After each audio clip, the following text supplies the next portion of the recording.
বাংলাদেশ জাতীয়তাবাদী দলের চেয়ারপারসন দেশনেত্রী বেগম খালেদা জিয়া, আমরা সবসময় বলতাম, আমাদের দলের সবাই বলতো, মহাসচিব সহ, যে বেগম খালেদা জিয়াকে ষড়যন্ত্রমূলক মিথ্যা মামলা দেওয়া হয়েছে।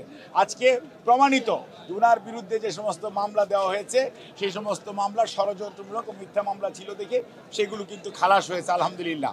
এবং আজকে আমাদের দলের ভারপ্রাপ্ত চেয়ারম্যানের বিরুদ্ধে যে মামলাগুলো ছিল একটার পর একটা যখন আদালতে যাচ্ছে, আদালত থেকে কিন্তু প্রায় সকল মামলায় খারিজ হচ্ছে। সবগুলো এখনো হয়নি, এখনো বেশ কয়েকটা বাকি আছে।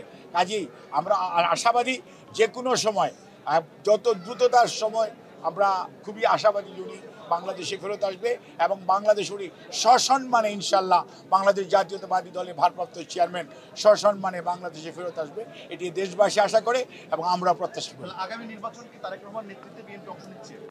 তারেক রহমান নেতা, তারেক রহমান নেতৃত্ব দিচ্ছে। তারেক রহমান বাংলাদেশের গণতন্ত্র পুনরুদ্ধারের নেতৃত্ব দেওয়ার নেতার নাম জনাব তারেক রহমান। বাংলাদেশ জাতীয়তাবাদী দলের চেয়ারপারসন দেশনেত্রী বেগম খালেদা জিয়া, আমরা সবসময় বলতাম, আমাদের দলের সবাই বলতো, মহাসচিব সহ, যে বেগম খালেদা জিয়াকে ষড়যন্ত্রমূলক মিথ্যা মামলা দেওয়া হয়েছে।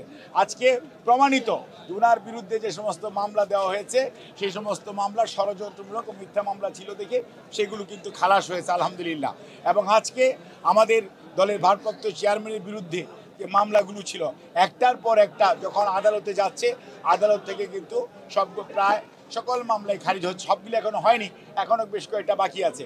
কাজেই আমরা আশাবাদী যে কোনো সময়, যত দ্রুততার সময়, আমরা খুবই আশাবাদী উনি বাংলাদেশে ফেরত আসবে এবং বাংলাদেশ উনি সসম্মানে ইনশাল্লাহ বাংলাদেশ জাতীয়তাবাদী দলের ভারপ্রাপ্ত চেয়ারম্যান সসম্মানে বাংলাদেশে ফেরত আসবে, এটি দেশবাসী আশা করে এবং আমরা প্রত্যাশা করি। আগামী নির্বাচন কি তারেক রহমান নেতৃত্বে বিএনপি অংশ নিচ্ছে?